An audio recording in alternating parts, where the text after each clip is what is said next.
Halo semuanya, selamat datang kembali di Katalis Kehidupan. Kali ini, kita akan membahas sesuatu yang mungkin sering kita lakukan tanpa menyadari dampaknya. Ada perilaku-perilaku tertentu yang bisa membuat kita dibenci oleh orang lain, dan yang menariknya, seringkali kita melakukannya tanpa disadari. Jadi, pastikan kamu tetap stay tuned, karena kita akan membongkar dan memberikan solusi untuk menghindari perilaku-perilaku ini. Sudahkah kamu pernah merasa bahwa hubunganmu dengan orang lain kurang harmonis? Atau mungkin ada yang terasa kurang nyaman? Nah, mungkin saja ada beberapa hal yang kita lakukan secara tidak sadar yang bisa menjadi penyebabnya. Jangan khawatir, karena dalam video kali ini, kita akan membahas secara detail dan mudah dimengerti mengenai perilaku-perilaku tersebut. Jadi, siapkan diri kamu untuk mengetahui tips dan trik agar kita bisa tetap menjaga hubungan sosial yang positif dan harmonis. Jangan lupa untuk like, subscribe, dan tekan lonceng notifikasinya agar kamu tidak ketinggalan konten-konten menarik lainnya. Sekarang, mari kita masuk ke dalam video dan bahas bersama-sama perilaku apa saja yang sebaiknya dihindari agar kita bisa menjadi pribadi yang lebih menyenangkan bagi orang di sekitar kita. 1. Terlalu banyak menceritakan diri sendiri. Seringkali, kita merasa senang dan antusias saat berbicara tentang pengalaman pribadi kita. Meski begitu, ada kecenderungan untuk terlalu banyak menceritakan diri sendiri tanpa menyadari keinginan orang lain untuk ikut berbagi. Saat kita dominan dalam menceritakan cerita tentang diri kita, bisa jadi orang lain merasa diabaikan atau tidak dihargai. Oleh karena itu, penting untuk selalu memastikan bahwa kita memberikan kesempatan kepada orang lain untuk berbicara dan berbagi pengalaman mereka. Memberikan ruang bagi orang lain untuk berbicara adalah kunci dalam menjaga hubungan sosial yang sehat. Jika kita terlalu mendominasi percakapan dengan cerita-cerita pribadi, kita mungkin melewatkan kesempatan untuk belajar lebih banyak tentang orang lain. Mendengarkan dengan penuh perhatian dan mengajukan pertanyaan yang relevan dapat menciptakan suasana yang lebih inklusif. Dengan demikian, kita tidak hanya membangun hubungan yang kuat, tetapi juga menunjukkan bahwa kita menghargai pandangan dan pengalaman orang lain. Penting untuk diingat bahwa komunikasi yang baik melibatkan saling berbagi dan mendengarkan.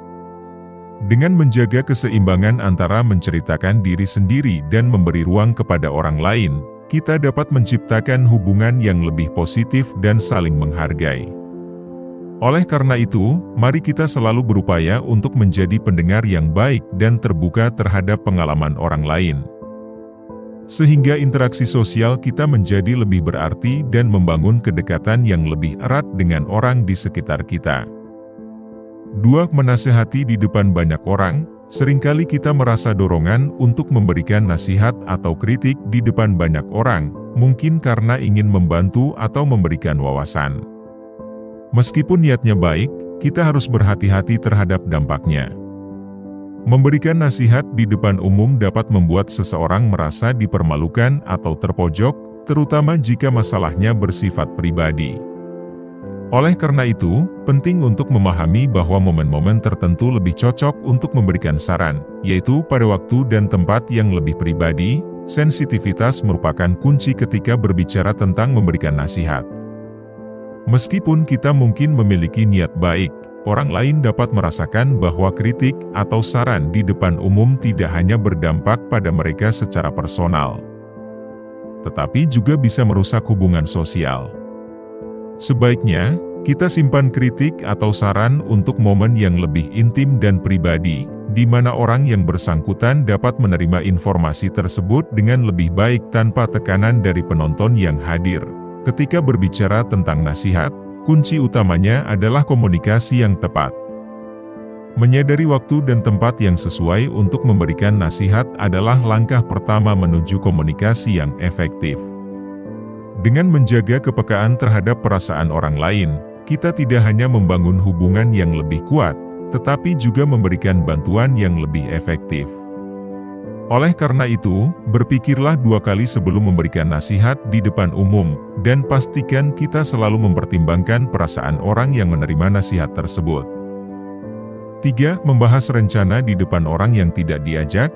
Ada kalanya kita memiliki kebiasaan membicarakan rencana di depan umum tanpa melibatkan orang yang seharusnya terlibat. Meskipun mungkin dilakukan tanpa sengaja, perilaku ini bisa menimbulkan rasa diabaikan atau bahkan membuat orang merasa tertekan. Ini terutama terjadi saat rencana yang dibahas melibatkan mereka secara langsung, tapi tidak ada kesempatan bagi mereka untuk memberikan masukan atau pandangan mereka. Oleh karena itu, sangat penting untuk meningkatkan kesadaran kita terhadap orang-orang yang terlibat dalam rencana tersebut. Membahas rencana di depan orang yang tidak diajak dapat berdampak serius pada hubungan sosial dan dinamika kelompok. Orang yang merasa diabaikan mungkin kehilangan kepercayaan pada kelompok atau individu yang membahas rencana tersebut tanpa melibatkan mereka. Sementara itu, mereka yang merasa tertekan bisa merasakan beban yang tidak seharusnya mereka tanggung. Oleh karena itu, kesadaran dan kepekaan terhadap siapa yang seharusnya terlibat dalam pembahasan rencana sangat penting untuk menjaga suasana yang positif dan kerjasama yang baik. Kunci untuk menghindari masalah ini adalah dengan selalu memastikan bahwa kita membahas rencana dengan orang-orang yang terlibat secara langsung.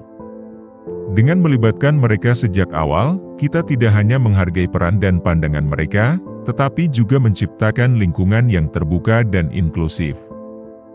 Sebelum membicarakan rencana di depan umum, sebaiknya kita melakukan komunikasi pribadi untuk memastikan bahwa semua pihak merasa didengar dan diberi kesempatan untuk memberikan kontribusi. 4. Merendahkan orang lain, jokes yang kelewatan. Poin keempat yang perlu diperhatikan adalah kebiasaan merendahkan orang lain melalui humor yang kelewatan. Terkadang, dalam upaya untuk membuat suasana menjadi lebih ringan, kita cenderung bercanda dengan cara yang mungkin dapat merendahkan orang lain.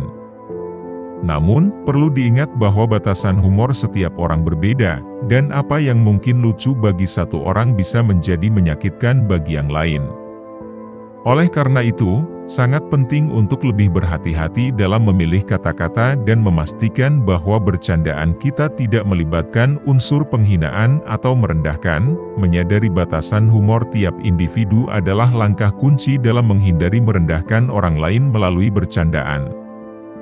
Penting untuk memahami bahwa keberagaman latar belakang, pengalaman hidup, dan nilai-nilai membuat setiap orang memiliki toleransi humor yang berbeda. Oleh karena itu, sebelum membuat suatu bercanda, pertimbangkan apakah itu bisa diterima secara umum dan tidak akan menyakiti perasaan orang lain. Sensitivitas terhadap perasaan orang lain dapat menjaga hubungan kita tetap positif dan menghormati. Agar suasana tetap menyenangkan dan aman bagi semua orang, kita perlu aktif memastikan bahwa bercandaan kita tidak melewati batas dan tidak melibatkan unsur menghina atau merendahkan. Sebuah lelucon yang mungkin terlihat sepele bagi kita bisa memiliki dampak yang besar pada perasaan orang lain. Oleh karena itu, sebagai individu yang bertanggung jawab, kita harus selalu mempertimbangkan efek dari bercandaan kita dan berkomunikasi dengan penuh rasa hormat terhadap orang lain. Dengan cara ini, kita dapat menjaga hubungan tetap sehat dan memberikan kontribusi positif dalam lingkungan sosial kita. 5. Saat bertiga, tapi hanya ngobrol berdua. Situasi ketika kita berada dalam kelompok bertiga namun terjadi percakapan berdua dapat menjadi pengalaman yang kurang menyenangkan bagi orang yang ketiga. Kita seringkali tidak menyadari bahwa fokus pembicaraan hanya tertuju pada dua orang, membuat yang lain merasa tidak dihargai atau bahkan diabaikan. Meskipun mungkin tanpa disengaja, hal ini dapat menciptakan kesan bahwa orang yang ketiga tidak memiliki peran penting dalam obrolan tersebut. Oleh karena itu, sangat penting untuk memahami pentingnya melibatkan semua anggota kelompok dalam percakapan, dalam situasi di mana percakapan hanya terbatas pada dua orang dalam kelompok bertiga. Dapat terjadi dampak yang tidak diinginkan. Orang yang terabaikan mungkin merasa kurang dihargai dan kurang termotivasi untuk berpartisipasi dalam obrolan. Hal ini dapat merugikan dinamika kelompok, menyebabkan perasaan eksklusivitas, dan akhirnya merusak hubungan antar anggota kelompok. Oleh karena itu, sebagai bagian dari kelompok, kita harus senantiasa berupaya untuk menciptakan lingkungan yang inklusif dan memastikan bahwa semua orang merasa didengar dan dihargai, untuk mencegah terjadinya situasi di mana hanya dua orang yang terlibat dalam percakapan. Penting untuk secara aktif melibatkan semua orang dalam obrolan. Ini bisa dilakukan dengan mengajukan pertanyaan terbuka kepada seluruh kelompok, menciptakan topik yang menarik perhatian semua orang, atau dengan sederhana menyertakan orang yang mungkin terabaikan dalam pembicaraan. Dengan cara ini, kita tidak hanya menjaga keseimbangan dalam interaksi sosial, tetapi juga memperkuat hubungan dan menciptakan lingkungan yang ramah dan inklusif bagi semua anggota kelompok. Dalam berbagai situasi sosial, kita harus berhati-hati terhadap dinamika kelompok yang tercipta. Salah satu perilaku yang dapat merugikan adalah ketika kita berada dalam kelompok bertiga tetapi terjebak dalam percakapan berdua. Hal ini dapat membuat orang yang ketiga merasa terabaikan dan kurang dihargai. Meskipun mungkin tidak disadari, fokus yang hanya pada dua orang dapat menciptakan ketidaknyamanan dan membahayakan hubungan antar anggota kelompok. Untuk menjaga keharmonisan dalam kelompok, penting untuk selalu memastikan bahwa semua anggota kelompok merasa terlibat dalam percakapan.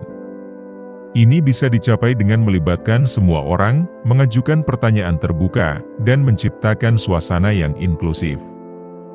Dengan demikian, kita dapat menghindari terjadinya perasaan terabaikan dan membangun lingkungan sosial yang saling mendukung dan ramah untuk semua orang. Jadi, itulah beberapa perilaku yang mungkin tanpa kita sadari bisa membuat orang lain merasa tidak nyaman atau bahkan membenci kita. Ingatlah untuk selalu menjadi pendengar yang baik dan memahami batasan-batasan dalam interaksi sosial. Semoga video ini bermanfaat dan memberikan insight positif untuk kita semua. Terima kasih telah menonton. Jangan lupa like, subscribe, dan tekan lonceng notifikasinya agar tidak ketinggalan konten-konten menarik lainnya. Sampai jumpa di video selanjutnya.